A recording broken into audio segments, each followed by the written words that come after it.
It's time for another episode of Rainmaker for Contractors. Interviews and success stories with $1 million plus basement waterproofing and foundation repair owners.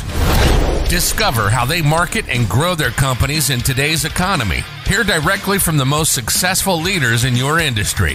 With your host and Rainmaker for Contractors owner, Bill Crawford. Hey, welcome everyone. Thanks so much for joining us. Today we have an awesome podcast scheduled here. Rob Van Suilichem has joined us from Everdry of Grand Rapids. Rob, how are you today? I'm doing well. Thanks for having me.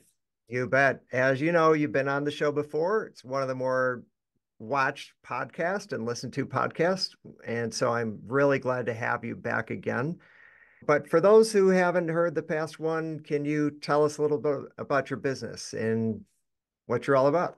Yeah, absolutely. Name of the company is Everdry Waterproofing. We are part of a very large organization. We're throughout 11 states. I have been here since 91, this office has, and we cover Grand Rapids and Saginaw, Michigan. And then, like I say, we have 10 other states that we have locations in. We do full service waterproofing. We do walls, floors, and address the air quality as well. That's awesome. So it's a lot more than just, stopping the water on one wall. You're offering quite a few different services there. That's great. Yeah. There are three methods out there that work: interior, exterior excavation, or a combination of the two. Like I say, we're full service. We address them all, and we've taken it a step further by addressing the air quality in the home. More recently, in the past 5 to 10 years, we got into the air quality and what you're breathing. For sure. When I was in the business, it was the Chicago market. And so we had about 90% poured wall foundations. In fact, super thick ones, like when we opened up the floor, 90% of the jobs needed a compressor. So that was a lot of work. So what kind of foundations are you dealing with in the Grand Rapids metro? Probably 70% are poured. We do have block clay, cinder block walls, old Michigan basements, which were stone, and then they put a ledge in and parged that. And those are always fun. Yeah, those are a good time. And 91, like you've been in the business a really long time. What do you attribute to your success to, year after year? Being adaptable. You have to roll with the change, because the industry and the consumer are always changing. So if you're not able to change with it or even ahead of it, you're going to have a problem. So, some of the key things are: treat your people right, so they treat you and your customers right. Have a good marketing mix. Don't put all your eggs in one basket, kind of thing. We do trade shows. We do, TV, radio, billboards over time.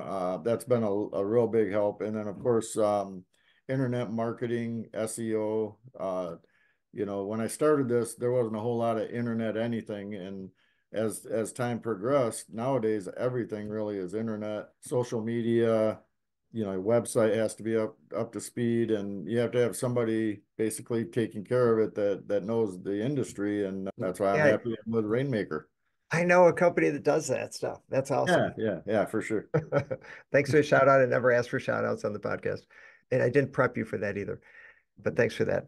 Let's see. So, you bring up something really good. You need to be adaptable. If you just look at lead sources over time, like what's working better now than maybe something that worked better like 5 or 10 years ago?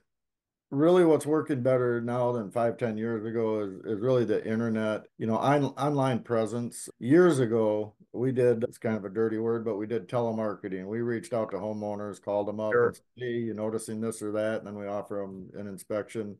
We've moved well past that at this point. It's more of an online thing. Google reviews are huge. If you don't do right by the customer, everybody's talking nowadays on the internet. And also, once you get those reviews, you got to make sure you reply to everyone, not just the good ones, and don't be confrontational. If somebody has an issue, just reach out and let them know, hey, we strive to create good performance and a good experience. And if that failed in this case, please give me a call so we can resolve any concerns you have. I would say, like I say, internet, TV, trade shows nowadays, It's just about creating a good experience and having a good reputation so people reach out to you when they know about the issue. They can look anywhere online and find your company as the one they talk about. Sure. So, In the 15 years I was in the business, we kept, you might have done this as well, but the first employee was 101-D. So that was the day phone room, and that was the first employee. And yes. so after 15 years, we had broken 1,000, which means that we went through 900 telemarketers. So I remember having a morning and an evening, room. And then we ended up buying a computer system that would make 2 phone calls, and when someone answered, hand it off to the next available person. It was wild. Telemarketing was rough. Yeah. They certainly, it was certainly a great way to find talented employees that could be promoted to, like the rehash side of the leads and so on, and scheduling and so on. That was one of the great things that Yeah. came out of it. But you mentioned reviews. So reviews, they really are a hot topic. I love that you mentioned so important to review, or sorry, to comment on every review. That's wonderful. I love that you know to not be defensive. I got to tell you, I've talked to owners and they'll call me and like they're just livid. Like I'm imagining smoke coming out of their ears and their eyes are huge and they're like, the customer's a liar. They're a liar. This isn't even, it didn't happen. And I'm like, whatever you do, please don't respond on the internet because you're just going to go off on them. And, the customer, the reader always sides with the customer, and whether it's true or not, it just happens. So I love your answer of like, hey, reach out to them. If you can't get in touch with them, tell them like, this doesn't fit with our company. We want a positive experience. Please contact us. We want to make it right. So that's awesome. Are you Yeah, doing I did. anything? Oh, go ahead. Sorry, I was just going to say, I did mention in one of the other podcasts that I've done with you is in the beginning, learning about your customer and documenting that Mm, really helps because, you can just talk about a day in the life with people.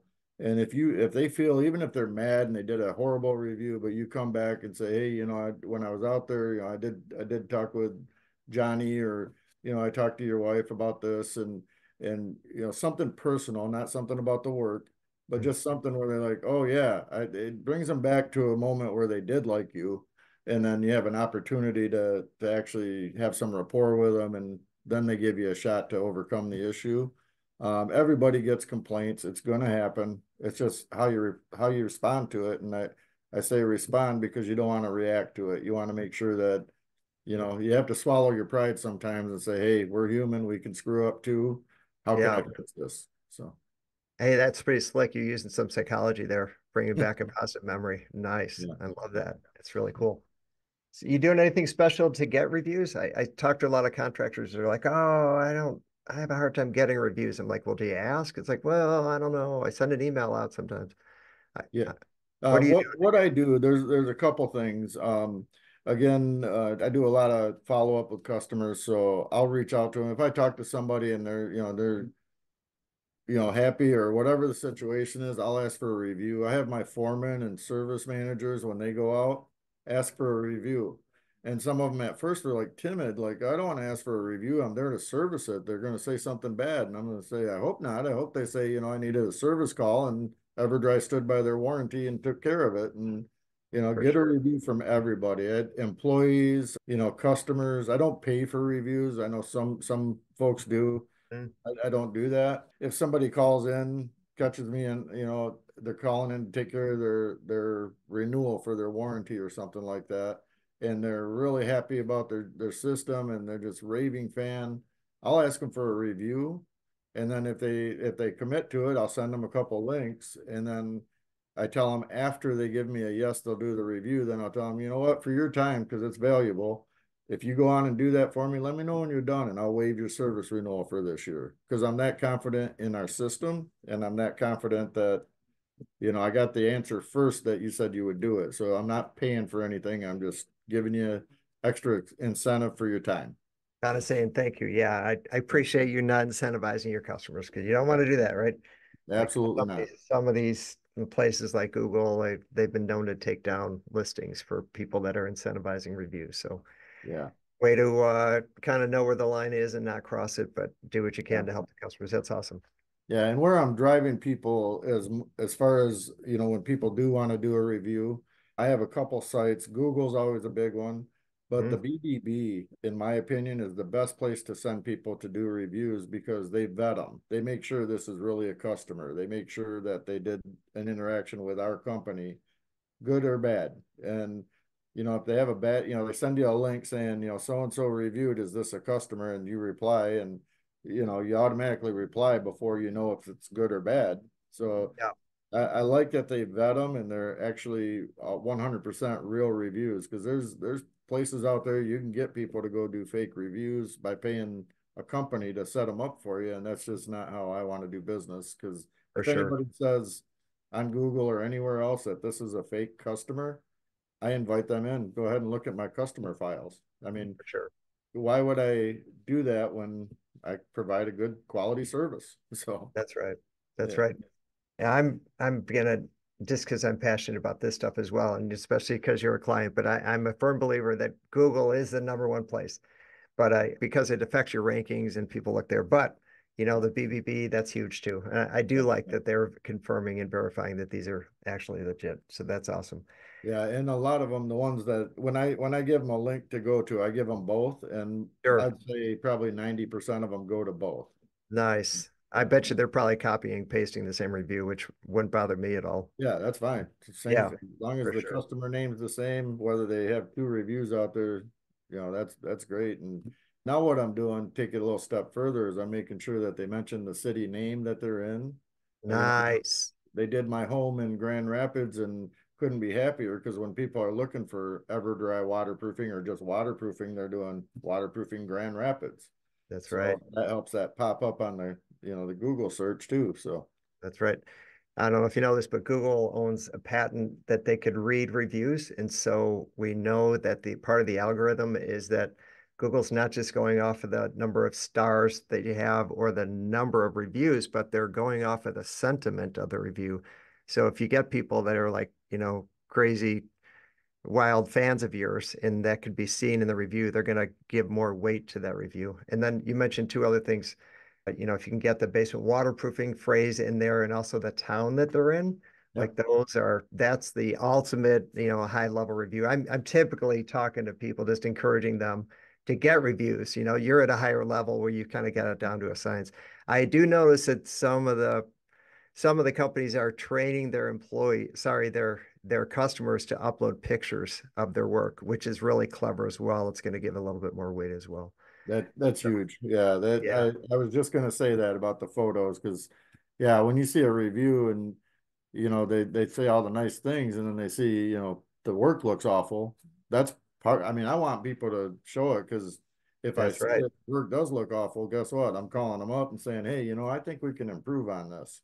That's And right. if we come out and take care of that, if we left something dirty or something like that, it's a deep, dirty, nasty job, and sometimes you get that. So it's nice to get the feedback, because some customers are happy as can be that they got rid of the water, but they don't even care what it looks like.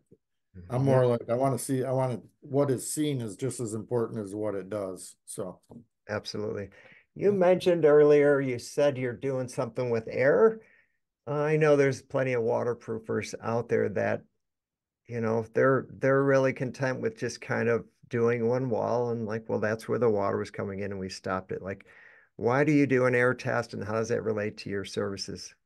well, one thing that we kind of pride ourselves on is the full service of taking care of the entire basement, the walls, the floor, or the crawl space walls, floor. We do encapsulation, all of that. But what we've learned over the years is that it's not necessarily the water, but you can have moisture in the air that affects everything going on. So you can have Sure. rust caused by it. You can have pollutants in the air. You can have dust mites floating through the air, and if there's any mold spores, they can attach, and then you're breathing that in. So we actually, quite a while ago, actually probably close to 10 years, started. We got a machine called Air Advice. What that does is it takes a sample of the air, sends it off to a lab. And within 30 minutes, we get a result back, and it'll tell everything that we find that's found in the air and have different suggestions on how to address it. A lot of it usually is based on moisture, or either moisture or just what's in the air. So carbon monoxide, carbon dioxide, mold spores, just anything heavier than air. A lot of folks, say, oh, it's got a little musty smell. Well, that's an indication something more is going on. There could be mold, there could be, a lot of different things that affect the air, but air doesn't have a smell. So if you're smelling it, something's wrong. And this thing comes back and it'll tell you different ways it might be as simple as change your furnace filters. It might be as simple as, a little more ventilation, or it could be a number of things, but it actually tells you what's in the air, what you're breathing. And 90% of what you're experiencing is due to the moisture coming in and creating some kind of growth, whether it be, rust, dry rot, mold, whatever it is. And so we address all of that. So if you have allergies or anything like that, and you have these things in the air, you might have Stockholm syndrome, and you're just sitting there breathing in this bad air and thinking, wow, my doctor's no good because I still have these problems. Thing is, you're living the same life, breathing the same thing instead of addressing it. And so we've kind of developed a way to check the air for one, and then address it with our ventilation and our waterproofing is the big thing. I love that, Rob. That's really cool. I have several thoughts after what you just said. I think we've all been to the auto mechanic with some issue, right? And they fix that issue, but there's other issues that they didn't look at and they didn't tell you about. And if they fix that issue and you have another thing going on, it's like we've all been there where we said, gosh, like, should they have checked that too? Like, I was just there. I spent a day at the mechanic and they didn't even bring it up. And Yeah. they're, small problem, small price, but you have a disgruntled customer where if you're in there and you're solving their issues, you want to deal with everything. You don't want to maybe stop the water, but they have, mold growing on their something else, and there's all sorts of issues. That's what makes me think. But I got to ask you, this air advice thing, pretty cool that you could somehow send something to some lab and get a result so fast. Like what? So it's reading some kind of report. And so what gets sent to the lab that they're able to like read something? Yeah, it is a report. To be honest with you, I can tell you exactly how it works, but I All know right. it takes a sample of the air, Yeah. and it actually, when it takes the sample, it digitally sends it to this lab, and then they basically, it shows what's in the air, and then they send a report back that says everything that's in the air. Wow. It's That's wild. it's an amazing unit. I've used it, and I've done some things that it suggested, and it worked. Yeah. I'm in a condo myself on a 16th floor of a building. So it's not like I'm gonna waterproof my basement, but I plugged it in, and basically it had me adjust things, my furnace filters, and get a new exhaust fan. And then I Okay. tested again about a month later, and problem solved. I mean, it can be Nice. as simple as that. It doesn't tell you, hey, you better waterproof with Everdry today. It just tells you what's in the air. Here's some remedies, suggested remedies, and you do with it what you will. So, That's pretty cool. So obviously there's some things inside the machine that you're bringing in that creates a reading and then it's able to communicate over the internet and then it exactly. reads it and kind of goes, that's cool. That's really cool. I like that a lot. It's more of like a complete solution. You're able to create, a healthy home, a healthy living environment for a family to prosper and enjoy their time. That's great. Exactly. You've been in the business a long time. I like to ask this question. What's a mistake you've made over the years that we could all learn from? We've all made mistakes. We've all done some Yeah. crazy things. Yeah, having too much pride, maybe, in the beginning, and I learned this early on. I started here digging ditches. My brother and I both did in 91, worked our way up. We ended up buying the company in 2001. And in that time, I mean, I had to learn more than digging ditches. I installed the systems, I did all the work, I managed the crews, I did that kind of thing, but then I had to learn the whole other end of the business. And here I thought because I did all the installation, I knew everything there was to know, and I didn't listen as well as I should have. So my biggest mistake was probably thinking I knew more than I did. Mm, And when an employee would come in and I'm teaching them, training them, I wasn't as open-minded to their suggestions. mm. So over time, I learned that it's real important to listen to them, let them have room to grow. As some of their ideas have been phenomenal, some bomb, but so did mine. So Sure, uh, sure. Yeah, a lot of it has to do with that. Not having a good marketing mix. I thought because we did good work, that our reputation is enough. And I learned as I progressed that, especially in this area, because there's probably 20 waterproofers in this area, something like that. So, and most of them advertise. I didn't do as much because I was, didn't want to spend the money, I guess. So I started doing that, and I realized that you spend it to make it. And the just the reputation from that getting out on TV made the credibility so much stronger. Better Business Bureau, HBA, I sat on the boards for both of those. I'm still on with the Better Business Bureau. The things I've learned there have been phenomenal, but my biggest thing was you have to trust your staff. They always had a trust in me, but I kind of resisted some of the ideas, just thinking that, we have a corporate cookie cutter way of doing it. I know best, and this is what we're doing. And then, I'd lose employees because they didn't feel like they were growing. So Mm. that was one of the biggest things. Now it's like if somebody has an idea, I'm listening to it and I'm gonna research it and do the best I can to implement it. I Basically, like it. it's just about the people. You got to let them grow, and you got to modify and learn and not be above that. But having a good marketing mix was also part of that. Um, There's and about 10 lessons in there, I think. I I got know, I a know. bunch of it started with It's hard, pride and it's hard to marketing come up with bags. one answer to some of the questions. I bet. I bet The, there is. I probably should have uh, said story, but no, that's like a boatload of wisdom there. I got to tell you, I talk to various basement waterproofers, and sometimes they're smaller. And I could tell like they're such good guys. Like they do like really quality work and they really care about their customers. And they have like, they'll have like 10 reviews and they're all 5.0, but they don't do marketing. And it's like, okay, like here's what I think. I hear you and I hear how much you care about your job. And I'm looking at your website and like you don't look any different than like 400 other websites. Like you got to communicate who you are. And there's no personality in here. Like no one would know that you really care about the customer. Like no one would know that. So it's interesting that what you run into. What are you learning about training employees? Like what's uh, happening with I'm doing more. I'm changing up a lot of things with the training. Before we had a packet and we kind of went through the packet and did that kind of thing. And it's more the experience of seeing it. People don't learn by what you read to them. People learn by what they see. So we do a lot of, you know, explaining what we do and then showing them what we do. that? We don't just say, for example, in our production department, we don't just say, hey, go dig this ditch and water goes downhill and you'll be good. We actually show them how it's done, how long it should take. Watch them do it, compliment them, make sure that they know that, even if they're not doing it perfectly, compliment something about the process and Sure. make them feel good about what they're doing. The training has taken a lot of steps over the years with us and with the company in general across the country. It's by what we see, picture vision.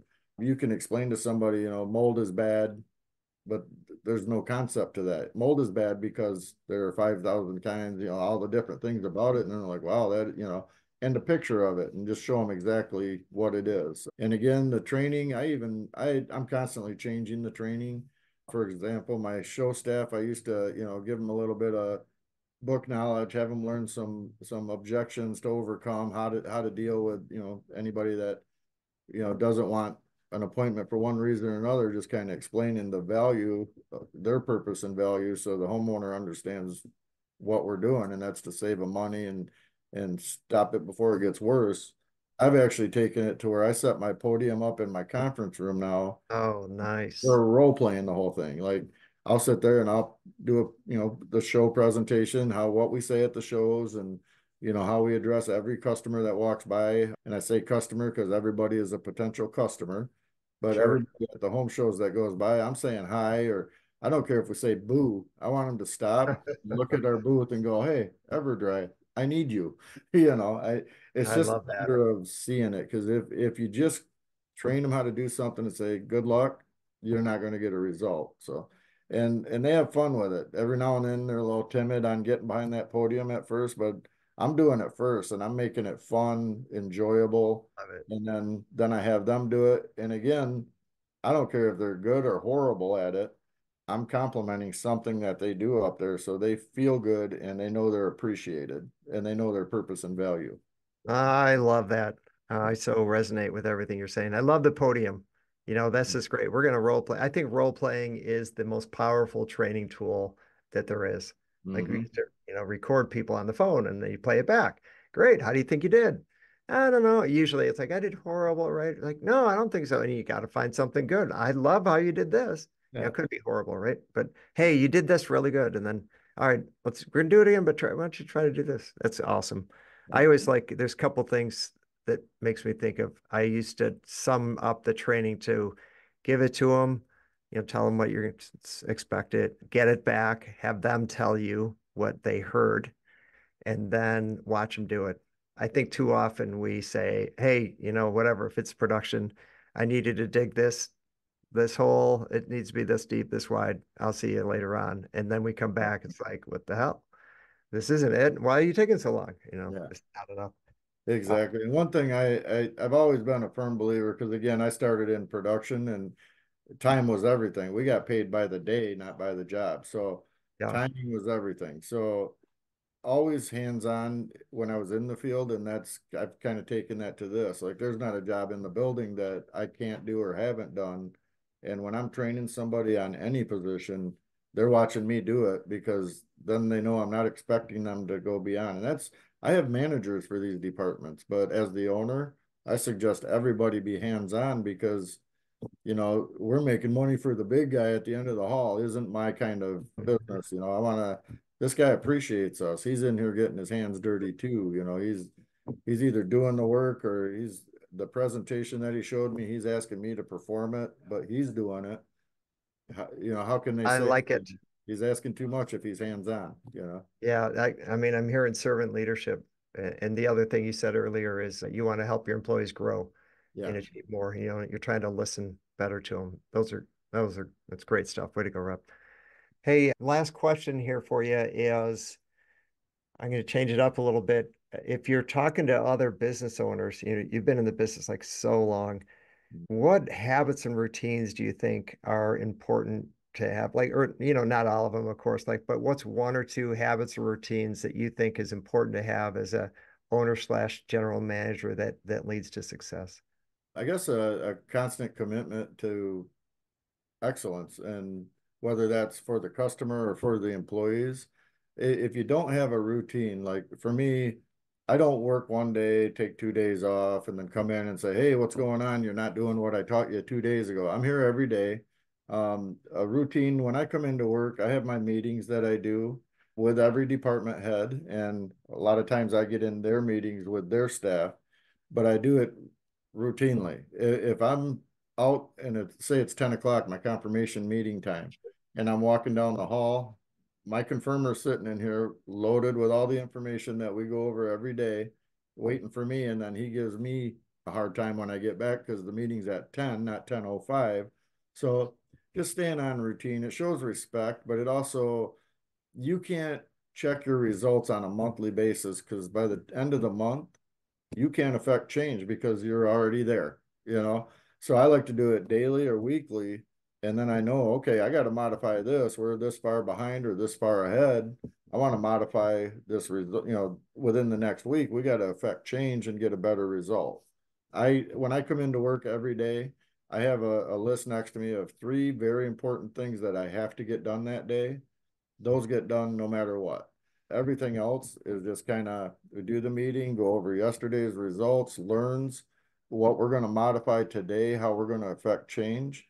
And then that's shared throughout the company. The wins and results for every department is down my hallway. You can walk through and see whatever, I have outside my confirmation room. I have how many leads is the goal? How many leads do they actually have as a group and individually? Walk a little further, our sales department has their results on their board, their goal versus actual. You go walk back into production, their goal versus actual, and anybody can see anybody's results. And we encourage each other to get a better result. And we do that by constant contact and commitment to excellence.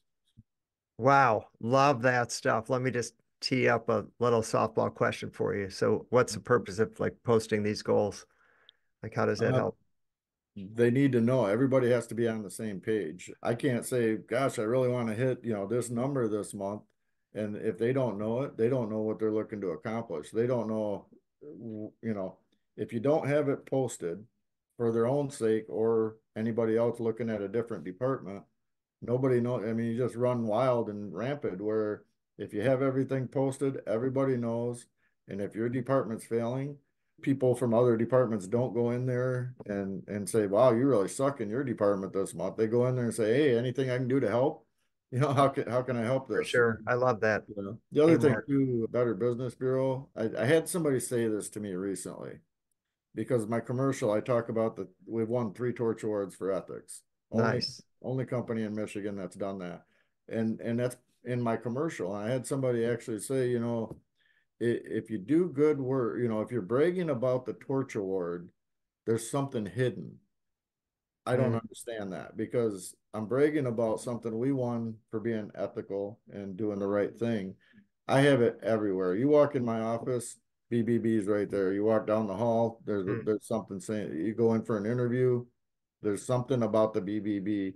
Every one of our trucks, every one of our billboards, all our commercials have that on there. It's a brand of accountability. I Mm. don't I don't just use it to say, hey, I won this award. I'm saying the BBB, 150-year brand, doesn't promote me, but they vet me. They make sure that my reviews are legit. If there's a complaint, I work with them on it.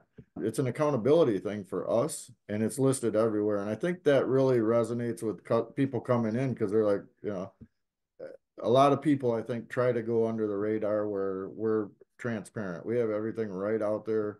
Like you said, as far as the postings go, everybody knows what their goal is. Everybody knows where they're at now, and they have a plan when they come in for my meeting. If I walk in and my confirmer didn't have X amount of appointments that he's supposed to have on the schedule or whatever it is, he's coming in with a plan to do better today because he fell short yesterday. Love And it. you wouldn't know that if you just once a week have a meeting and say, hey, what's going on? Why are we 15, appointments behind where we could have fixed that by getting on top of it early. So Great stuff, Rob. You know what's hidden from the torture word? Like all the things that you just talked about over the last half hour, all the yeah, systems, all the ways that you support your employees to help them reach their goals, like the team spirit, the like, wow, you're short, like, can I help? All the discipline, all the commitment to excellence. Like that's what's hidden yeah, behind that award, because yeah. so that's And really well earned. So yeah, that's and awesome. I got to tell you, because I you hadn't asked this question, but I'm going to tell you because in 2012 we had a drought, and it was just a horrible, horrible year. We were struggling, and I learned something about all the things that I do for my employees and what I Mm, expect them to do for our customers. We basically had to lay some people off. It was, I think, Thursday, and I said I hate to do it, but I'm having trouble covering payroll. I mean, it's a real sure. bad year. We're gonna rebound, but I have to do this. So on a Thursday, I laid some people off that were key players, and they knew, they'd get unemployment, and they knew I'd call them back, that kind of thing. So I laid them off, and then Monday morning I came to work. It was just Dave and I and Dave's wife, just the three of us came in, and we are like, okay, we got to do what we can to keep this thing going. And a half hour later, I hear the door open. I hear the door open again, and again, Really? my staff showed up. Oh my I'm like, gosh. I I'm just like got you, chills up my back. yeah, Wow. I'm like you guys, you don't Sorry, I remember can't last pay week? you. Like I let you go. Did I not Yeah, communicate right? they're like, we're gonna make this happen. Oh, wow. If one thing in That's this business amazing. has ever brought a tear to my eye, it was that, and that showed me everything I did paid off because they felt it. They knew that I cared about them, and they cared about me and the company, and it That's was a amazing. I love breakthrough that. moment. Yeah, I'd not known that. I'm so glad you threw that in. yeah. That's awesome. So I know you're involved with a lot of different charities. I'd love to know, like, what's an update on that? How are you involved in your community? We definitely think it's very important to give back. I've been doing one thing is a polar plunge for Special Olympics. Yikes. Yeah, we just wrapped up our 14th year doing that. This year, our team, and it's a team that consists of me, my wife, Everdry employees, and then friends and family. Some people from our campground joined us this year, but what we do is we raise money. We do a bowling fundraiser every year. We just reach out to friends and family. We have like a donation link. We do um, I'm sorry, and then we actually dress up in these wacky costumes. We do a different theme every year. This year was an 80s theme. I was a rock star because I wanted to do something Hilarious. that actually had hair because I don't. But we did that. We raised $18,619 Wow. this year, but since we started this, we've raised 189,000 and change. Um, Wow. yeah. So we do that. Some other things that I like to do. I'm kind of a daredevil, so I do some different things, and I personally participate in anything that I get involved in. So, like this, I do the plunge just like everybody else on our team. Another thing we do is for Easter seals. They do rappelling down a building, so I do raise money for that cause as well. And then we rappel down. Actually, it was the building I live in this year, Barnum Building downtown, just to raise money for that cause. It's kind of funny. We do a 0.1K for Duchenne muscular dystrophy every year. Wow. Yeah, I said 0.1K. Point one. That's Yeah. serious, Yeah, man. we start at one end of a local brewery and run to the other side of it. It's But hilarious. we raise money for the cause, and it's just a lot of fun. But I do a little bit of everything. I do some things for the veterans homes. I'm real big into special needs. You know, giving somebody a sense of inclusion is very important to me because there are times that, you know, if they have mental or intellectual disabilities, you know, they can't participate in much. And Mm. the money we raise, like for Special Olympics or Easter seals, provides sporting equipment, events, training programs, all at no expense to the Special Olympics athletes or their families. So that's kind of important to me. I actually got started in that. A friend of mine from school saw a video of me skydiving and said Wow. her son's a special needs athlete, and he saw the video and said he's crazy, let's see if he'll do the polar plunge. And that's kind of what started the whole thing. And then he actually plunged on our team with us a few, Oh my gosh. times. And he's an awesome guy, Britton Appleberry. He's came to the event again this year, and we do it every year, and it's just a great cause. And to see the faces for the athletes, watching you jump, and there's a lot of athletes, Special Olympics athletes, that do the polar plunge too, and it's just a remarkable feeling. And you got to give back to the community. I mean, that's why you're there. If you don't give back, you're What are missing you a doing? step. Yeah. I love that. I'm all for like those cold water plunges for like a limited time. I think they're great, but I think what you're doing is a different level. Yeah. They might change it, but weren't you going into Lake Michigan in the middle of winter?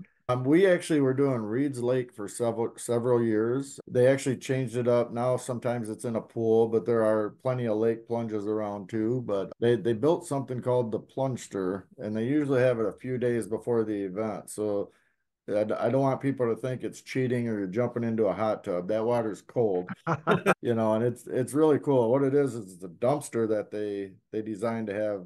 You jump in one end, walk across it, and then take stairs out the other end, Oh, and they designed it just for this. So they kind of travel with that around there's probably, I couldn't even tell you how many plunges in the state of Michigan, but I would say no. probably 40 or 50 that go on. And this is the biggest fundraiser of the year for Special Olympics. And several years and recently we took first place individual fundraiser. Our team's taken first place. In fact, we do so well with the fundraising, they put me on the committee for the polar plunge now. Of So course. for the last couple of years, I serve on that committee as well. And That's it awesome. it's just a really good feeling. And I've been able to share what I've learned and help other charities figure out ways to raise money without feeling like they have to go hound somebody and make them feel bad. And there's ways to do it. You can do it very passively and just, hey, it's a great cause. If you'd like to Mhm. contribute. As a matter of fact, if I'm not mistaken, I mentioned it to you one day and you said send me the link. So you've That's true. contributed. Yeah, that's great. I, yeah. It's just you always got to give back, and that's once a year. But then we do things, throughout the summer and in the fall, and we're always participating in something to help somebody. I think that's almost as important as taking any money I earn and go traveling somewhere. I'd rather help somebody out with it. And I kind of got that from my parents. I mean, they were very giving and non-selfish, and I think that made them successful at what they did. So You're like a model business owner, how to give to charity. That's awesome. Love what you're doing there. That. Thank you. Hey, well, thank you so much for being on this podcast. You just shared a lot of wisdom bombs, and this is great stuff. I love your company. I love what you're doing, helping people and helping your employees. It's great. Thank you. I appreciate that. You bet. All right. Have a good one. Take care. All right. You too. You've been listening to the Rainmaker for Contractors podcast, where basement waterproofing and foundation repair business owners and industry experts share marketing and sales information that helps you reach more customers. Please leave us a review on iTunes or your favorite podcast platform, and get all of our show notes at rainmakerforcontractors.com/podcast.